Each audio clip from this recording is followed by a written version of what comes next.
지난주일의 말씀에 우리가 이 11번째 연이 맞춰지면은 시편 119편의 절반을 보게 되는 것이고, 또 11번째 연은 찰스 스펄전이 얘기한 것처럼 시편 119편의 가장 어두운 밤에 대한 묘사, 그러니까 우리의 인생에 있어서 가장 어려운 그러한 시기에 어떻게 해야 할 것인가, 아니 시인은 어떻게 그 어두운 밤을 거쳐 지나가고 또한 지혜롭게 풀어갔는가 하는 것을 보여주는 아주 중요한 대목임을 말씀을 드렸습니다.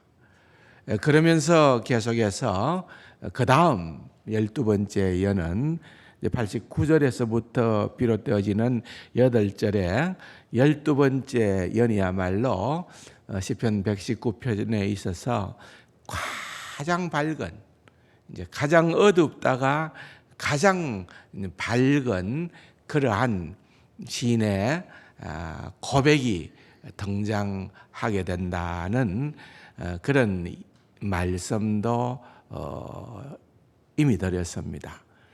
구체적인 내용은 또 그 본문을 살펴볼 때의 말씀을 나누겠습니다만은, 어쨌든 이것이 붙어 있을 때에 우리는 어쨌든 우리의 어두운 인생의 밤을 맞이했거나 또는 앞으로 그러한 순간이 오게 된다 하더라도 그것으로 우리의 인생이 종결되는 것이 아니라 우리의 인생이 우리가 예상하지 못한 놀라운 그 희망의, 소망의 그러한 세계가 우리에게 주어지는 그 놀라운 발견의 기쁨을 누리게 된다는 그런 어떤 나름대로의 기대감을 가지고서 우리가 성도의 삶을 살아가는 것도 중요하다고 그렇게 생각을 합니다. 여하튼 간에 우리가 이 세상을 살아가면서 위로가 필요 없는 사람은 없다는 거죠. 그런데 그 진정한 위로는 무엇으로부터 비롯되어지는고 하면은 하나님의 뭐라고요? 말씀이다.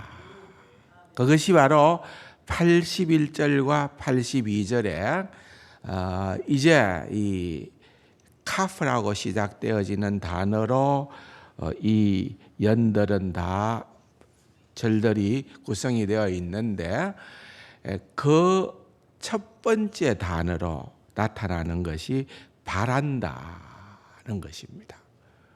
81절에도 보면은 나의 영혼이 주의 구원을 사모하기에 피곤하오나 나는 주의 말씀을 바라나이다. 바라나이다. 우리말 성경에는 제일 뒤에 있으나 히브리어 원래 구약 성경에는 바란다는 말이 제일 앞에 등장을 한다는 거예요. 두 번째로 내가 내 눈이 주의 말씀을 바라기에 82절에 보면은 피곤하나이다. 그렇게 얘기를 하고 있는 것처럼 여전히 또한 주의 말씀을 바라는 것, 그것이 사실은 우리에게 있어서 진정한 위로가 된다는 것입니다. 그런 면에서 기독교 신앙이 무엇인가를 정의하자면은 기독교 신앙은 바라는 것이다. 바라는 것이다. 기다리는 것이다. 소망하는 것이다. 그것이 바로 우리가 가지고 있는 믿음의 아주 중요한 특성이다라고 하는 것을 말씀을 드렸습니다. 3부 때는 말씀을 못 드렸지만 2부 때는 나누었던 말씀은 시편 123편 2절에 상전의 손을 바라보는 종들의 눈같이 여주인의 손을 바라보는 여종의 눈같이 우리의 눈이 여호와 우리 하나님을 바라보며, 우리의 눈이 여호와 우리 하나님을 바라보며 우리에게 은혜 베풀어 주시기를 기도하나이다. 이것이 바로 11번째 연애 시인의 고백과 같은 동일한 고백이라고 볼 수가 있다는 거죠. 또 이사야 선지자는 8장 17절에 이제 야곱의 집에 대하여 얼굴을 가리시는 여호와를 나는 기다리며 그를 바라보리라 그랬습니다. 여러분, 이 말씀을 한번 집중해 보십시오. 참으로 놀라운 말입니다. 야곱의 집, 이스라엘 백성을 의미하는 말입니다. 그 이스라엘 백성에 대하여서, 내 백성, 이스라엘 백성을 향하여서 하나님이 내 얼굴을 가리겠다는 거예요. 내 얼굴을 숨기겠다는 거예요. 이건 얼마나 서글픈 일이에요. 하나님께서 숨는다는 거예요. 그들에게 드러내지 않는다는 거예요. 얼굴을 돌리겠다는 거예요. 그런데 이렇게 말씀하시는 여호와 하나님을 향해서 이사야는 뭐라고 고백을 하는가 하면은 얼굴을 가리시는 여호와를 나는 기다리며 그를 바라보겠다 그러는 거예요. 비록 여호와 하나님은 그 얼굴을 가리실지라도 나는 실망하지 않고, 나는 포기하지 않고, 나는 인내하며 여호와 하나님을 바라보겠다는 것입니다. 그러면은 당장에 하나님께서 가렸던 얼굴을 돌이켜서 나를 만나 주시는 것이 아니라는 것도 이사야는 알아요. 그럼에도 불구하고 나는 주님을 기다린다. 그렇게 얘기를 하는 것입니다. 이런 표현들이 성경에 얼마나 많이 등장을 하는지 모릅니다. 요나는 바다에서 물고기 뱃속에 들어간 후에 이런 얘기를 하죠. 나는 죽어도 난 하나님을 바라봅니다. 다시 말하면 나는 하나님을 바라보면서 죽을 겁니다. 이런 식의 표현이. 나는 죽더라도 내 시선은 하나님께 고정을 하겠다는 것입니다. 이것이야말로 소위 믿음을 가지고 하나님을 믿는다고 하는 사람들이 가지는, 고난 가운데 처하든지 간에 인생의 삶에 형통한 가운데 처하든지 간에 여러분 동일한 삶의 원칙입니다. 이것이 그 그리스도임을 설명해 주는, 그리스도인은 어떠한 삶의 원칙을 가지고 살아야 하는지를 보여주는 중요한 표현입니다. 따라서 여러분, 성경에 나타나는 인물들, 믿음의 인물들, 오늘 시편의 기자와 또는 이사야 선지자와 이러한 사람들을 보면은 하나님의 말씀만이 유일한 자기의 위로가 된다는 사실을 너무나도 분명히 체험을 하고 알았던 사람들이었기에 이렇게 고백하는 거예요. 그들은 분명한 체험이 있는 겁니다. 만약에 그들 가운데 한 번도 하나님의 말씀을 경험해 본 적이 없었다면은 누가 이렇게 얘기할 수 있겠습니까? 하나님의 말씀을 경험하지 못했다라는 얘기는 뭔가 하면은 냉정하게 말하자면은 그런 사람은 아직도 내가 진짜 그리스도인이 아니라 그 말이에요. 교회에 출석을 해도 열심으로 나름 신앙생활을 한다 하더라도 이 경험이 절대적으로 그 경험이 크든 작든 약하든 강하든 그 문제는 아니에요. 어쨌든 이 경험이 있는 거예요. 이 경험이 너무나 놀랍고 압도적이기 때문에 그런 사람은 그냥 누울 수가 없는 거예요. 곤란한 가운데에서 그냥 나자빠질 수 없는 거예요. 왜? 내 이 경험을 했기에. 나는 지금 주님의 말씀만 바라보고 주님의 말씀만 붙들면은 나는 된다. 그 비밀을 알고 있기 때문에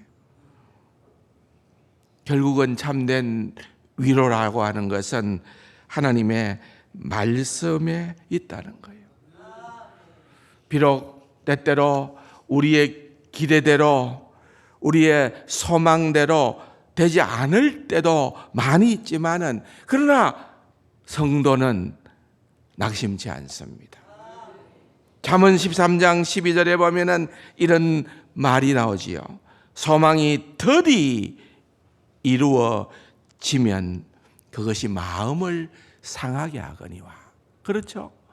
내가 기대하는 것, 내가 소망하는 것이 속히 이루어지면은 우리는 좋겠는데 너무 오래 걸리는 거예요. 아직도 안 이루어지는 거예요. 그러면 그것은 마음을 상하게 하거니와 소원이 이루어지는 것은 곧 생명나무니라. 소원이 이루어지면 그 말이거든요. 소원이 이루어지는 게 곧 생명나무다. 그러니까 이 말은 다시 말하자면은 마음이 상해서 나는 더 이상 그만 하나님 믿을래 하고 포기하는 것이 아니라 마음이 상함에도 불구하고 하나님을 붙잡는다는 거예요. 왜요? 생명나무니까요. 우리 하나님이 생명나무가 되시기 때문에 예외가 없습니다. 우리 모두는 하나님의 약속이 더디 이루어지는 상황들을 경험합니다. 그러나 너무도 분명한 사실은 성경 전체를 통하여서 또 하나님의 속성을 통하여 분명히 아는 것은 무엇인가 하면은 그것은 하나님의 선하신 목적이 담겨 있다는 것입니다. 그것을 우리가 붙잡는 겁니다. 베드로후서 3장에 보면은 주의 약속은 어떤 이들의 더디다고 생각하는 것 같이 더딘 것이 아니라 오직 주께서는 너희를 대하여 오래 참으사 아무도 멸망하지 않고 다 회개하기에 이르기를 원하신다. 더디지는 이유 하나가 여기에 등장을 합니다. 하나의 이유죠. 그런데 그 이유는 다양합니다. 성경에 보면은 너무나도 다양하게 등장을 하는 것을 보게 됩니다. 하나님은 침묵을 하시고 하나님의 때가 있다는 것을 말씀을 하는 거죠. 구약 성경에 특별히 기다림 하면은 떠올려지는 선지자는 하박국입니다. 하박국은 기다려. 진짜 기다려. 그걸 끊임없이 강조합니다. 그런데 무작정 기다리는 것은 아니에요. 하박국서 2장 3절에 보면은 이 묵시는 정한 때가 있나니 정한 때가 있다는 거예요. 그 종말이 속히 이르겠고 결국 거짓되지 아니하리라. 비록 비록 더딜지라도 기다리라. 비록 더딜지라도 기다리라. 지체되지 않고 하나님의 때에 반드시 뭐라고요? 응하리라. 이루리라. 그 말인 것입니다. 이런 사람들은 주의 말씀을 바라나이다. 주의 말씀을 바라기에 피곤하나이다. 여러분, 이렇게 말할 이유가 있는 것입니다. 언젠가는 우리에게 말씀을 통한 응답이 있다는 것을 깨달아 알기 때문에 그렇습니다. 뿐만 아닙니다. 이사야서 28장 16절에 보면은 오늘 새벽에 제가 좀 예를 들은 돌 얘기인데요. 그러므로 주 여호와께서 이러시되 보라 내가 한 돌을 시온에 두어 기초를 삼았노니, 이 돌은 메시아를 의미하는 말이죠. 곧 시험한 돌이요, 시험을 통과한 돌이라는 거예요. 귀하고 견고한 기초돌이라. 그것을 믿는 이는 뭐라고요? 다급하게 되지 아니하리로다. 정말 우리에게 영원한 생명을 주시는 그러한 산돌이신 예수 그리스도를 믿는 자에게는 다급하게 되지 않는다. 당황할 일이 없다, 그 말이에요. 쉽게 말하자면은 당황하지 않을 거라고 약속을 주는 겁니다. 비록 지금 당장 응답이 되지 않는다 하더라도 하나님의 사람들은 결단코 당황하지 않는다는 것입니다. 지금 시인은 인생의 가장 깊은 밤을 통과하고 있습니다. 어쩌면은 너무너무 당황스러울 수밖에 없는 그런 상황입니다. 엄청 힘들다는 거죠. 그래서 칼빈은 81절과 82절에 기록된 이 시인의 고백을 이런 식으로 표현을 했는데 굉장히 공감이 되는 표현입니다. 주님, 제가 지쳤습니다. 비록 제가 당한 재앙이 크다 해도 그것들이 오래 지속되어 끝과 출구를 볼 수 없다 해도 그럼에도 불구하고 나는 결국 주님의 지지와 도움을 받을 것을 언제나 바라보기로 마음을 정했습니다. 나는 하나님의 말씀을 바라면서 지쳤습니다. 저를 언제 위로해 주시겠습니까? 이렇게 얘기를 하는 거예요. 여러분, 이 시인의 바람을 한마디로 말하면 바랄 수 없는 중에 바라는 것이라, 그렇게 얘기할 수 있습니다.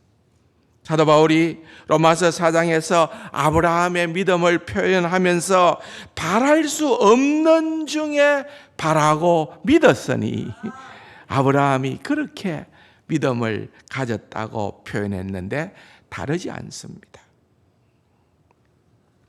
하나님의 백성들은 속으로는 하나님의 말씀을 바라고 있지만, 위로를 바라고 있지만 하나님의 말씀이 나에게 주어지지 않아서, 여기에 표현에 따르면은 83절을 보십시오. 연기 속에 가죽 부대 같이 쭈글쭈글하게 되고 상하고, 그렇지만 그럼에도 불구하고 하나님의 약속에 내 시선을 고정함으로써 그 사람의, 이 시인의 참된 믿음을 입증하는 것입니다. 놀라운 일이죠. 신비스러운 일이죠. 포기하지 않습니다. 그래서 이 연기 속의 가죽 부대라고 하는 이 표현은 너무나도 적절한 표현입니다. 여러분, 그냥 생각하실 수 있잖아요. 그냥 상상할 수도 있잖아요. 연기 속의 가죽 부대, 쭈글쭈글해지고 상할 대로 상한 것, 팽팽한 가죽의 상태는 다 흔적도 없이 사라져 버린 것입니다. 그래서 욥은 이런 표현을 씁니다. 내가 참으로 창백하고 파리해졌습니다. 그는 그가 직면한 그 모든 육체적인 고난으로 말미암아서 그의 온 몸이 가죽이 찢겨 떨어져 나가는 듯한 그러한 고통을 당할 때에 이런 고백을 했던 것입니다. 같은 표현이죠. 내가 연기 속의 가죽 부대같이 되었으나 그 뒤의 말씀이 너무너무 놀라운 말씀입니다. 그럼에도 불구하고 시인은 뭐라고 고백을 하는고 하면은 주의 율례들을 잊지 아니하나이다. 하나님의 말씀을 잊지 않는다는 거죠. 고난의 10년 가운데에서 성도가 하는 일입니다. 우리 자신을 더 많이 보게 되는 거죠. 내가 그런 상황에서 내가 만약 이 시인의 형편에 놓였다고 하면은 나는 어쩔까? 나는 무엇을 붙들까? 나는 무엇을 지금까지 올 한 해도 가장 나의 주된 무기로 삼고 내가 그것을 붙들고 놓지를 못하고 있었을까? 시인은 지금 그의 상황 가운데에서 오직 그의 시선이 다른 것은 다 내려놓고 하나님의 말씀으로 고정되어지는데 나는 어떤가? 여러분, 우리는 이 시인과 우리를 비교하여 볼 수가 있는 것입니다. 나도 2025년도 지나간 한 해를 돌아볼 때에 나도 이런 어려운 가운데에서 이런 고난 가운데에서 시인처럼 나도 주의 율례를 잊지 아니하나이다. 다가오는 2026년도 한 해에도 나의 삶의 좌우명은 내가 주의 율례를 붙들겠습니다. 그렇게 반응을 하는 걸까? 그렇게 다짐을 하는 걸까? 내가 끝까지 놓지 못하고 지금 내가 붙들고 있는 것은 무엇일까? 이런 생각을 우리는 하게끔 되는 거예요. 제가 추천한 책에서 보면은 찰스 브리지스는 이런 책망과 도전을 합니다. 한번 들어보십시오. 다윗보다도 더 광범위한 성경으로 복을 받은 우리가, 이 말이 무슨 말인지 이해가 되십니까? 다윗보다도 더 광범위한 성경으로 복을 받은 우리가, 다윗에게 주어진 하나님의 말씀은 모세오경밖에 없었습니다. 만약에 시편 119편이 다윗이 쓴 시라고 한다면은 다윗은 가지고 있는 그가 붙들어야 되는 하나님의 말씀은 모세오경밖에는 없었어요, 그때는. 그런데 우리는 어떠냐 이거예요. 우리는 다윗보다 더 광범위한 성경으로 복을 받은 우리라는 거예요. 왜? 우리에게는 신구약 성경 온전한 전체의 말씀이 우리 손에 주어져 있다는 거예요. 이런 복을 받은 우리가 다윗이 누린 영적인 지원을 끌어내지 못한다면